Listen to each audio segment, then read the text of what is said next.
خواتین و حضرات، اب سوالات کا سلسلہ شروع ہو رہا ہے۔ سوالات اسٹیج پر پہنچ چکے ہیں۔ سب سے پہلا سوال ہے، یہ ایک طالب علم کے جانب سے ہے۔ یہ پوچھنا چاہتے ہیں کیا طالب علموں کو جہاد میں حصہ لینا چاہیے؟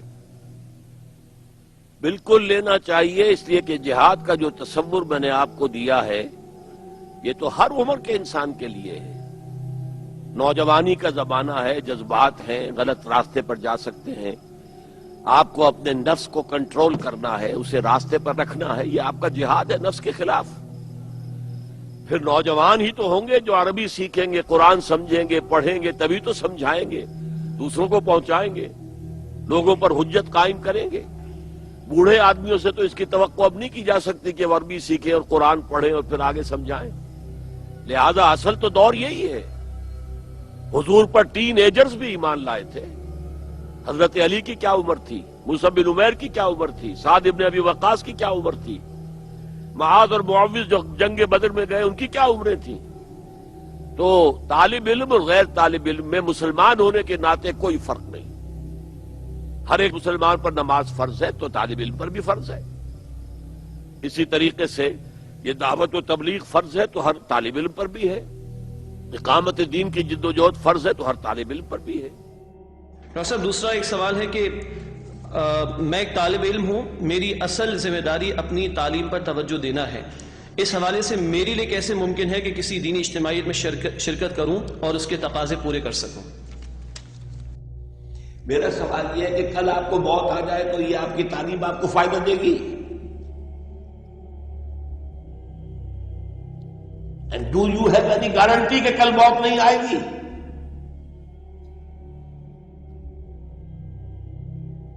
ہمیں سوچنا چاہیے ایک مسلمان کی حیثیت سے ہمارے فرائض کیا ہے۔ اگر تو اللہ کے سامنے حاضر ہونے کا یقین ہے، اگر آخرت کے محاسبے کا یقین ہے، اگر اخروی زندگی پر یقین ہے تو پہلے تو یہ سوچنا ہوتا۔ ٹھیک ہے، تعلیم حاصل کیے، یہ ایسی ہے جیسے عام آدمی جو غیر طالب علم ہے وہ کیا کرتا ہے، روزی کمانے کے لیے کوئی دھندا کرتا ہے، چاہے وہ بیچارہ ایک وہ جوتے جو ہے جوڑنے والا کوئی ہے، بوچی کہہ لیجیے، وہ بھی دھندا کر رہا ہے۔ کیا فرق ہے، ایک سرجن نے پیٹ چاک کیا اور پھر بعد اس کو جو ہے ٹانکے لگا دیے، اور اس نے جوتی کے اندر ٹانکے لگا دیے، فرق کیا؟ اس نے بھی اپنے لیے کچھ کمائی کی ہے، شام کو اپنے اور اپنے بچوں کے لیے روٹی کا بندوبست کیا ہے، سرجن بھی کر رہا ہے، طالب علم اس کی تعلیم حاصل کر رہا ہے، ٹھیک ہے۔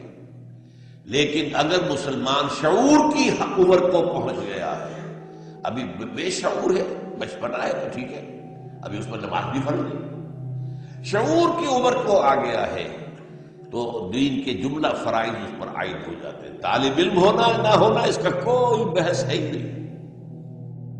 اور طالب علم تو ہمارے دین نے تو یہ کہا ہے کہ اطلبوا العلم من المہد الی اللحد، علم حاصل کرو ماں کی گود سے لے کر اور قبر تک۔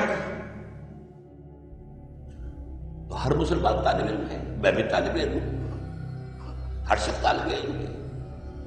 تو اس طالب علم اور غیر طالب علم کے درمیان کوئی فرق نہیں ہے۔ اصل مسئلہ یہ ہے کہ سمجھئے کہ دینی فرائض کیا ہے۔ ہماری خطا کیا ہے کہ ہم نماز کو جانتے ہیں کہ فرض ہے، روزے کو جانتے ہیں فرض ہے، حج بھی جس کے پاس استطاعت ہے فرض ہے، زکوٰۃ کا جس کے پاس مال ہے فرض ہے، ہم یہ نہیں جانتے کہ اقامت دین کی جد و جہد فرض ہے۔ یہ بات ہے جو ہم بھول گئے، اور شیطان نے ایک چیز ہمیں بھلا کر پورے دین کو زیرو کر دیا، کیونکہ اللہ کو تو قبول نہیں، باطل کے نظام کے تحت زندگی گزارنا اور ان عبادات کے ذریعے سے تقویٰ حاصل کرنا، ذرا غور کیجیے، باطل کے نظام کے تحت تقویٰ کی آرزو، کتنا فریب، کتنا ہنسی فریب ہے جو کھا رہے ہیں ہم، نظام باطل کے ساتھ ٹکرائے بغیر کوئی تقویٰ نہیں۔ داڑیاں لمبی کر لیجیے، نوافل زیادہ کر لیجیے، اس سے وہ کمی تو پوری نہیں ہوگی۔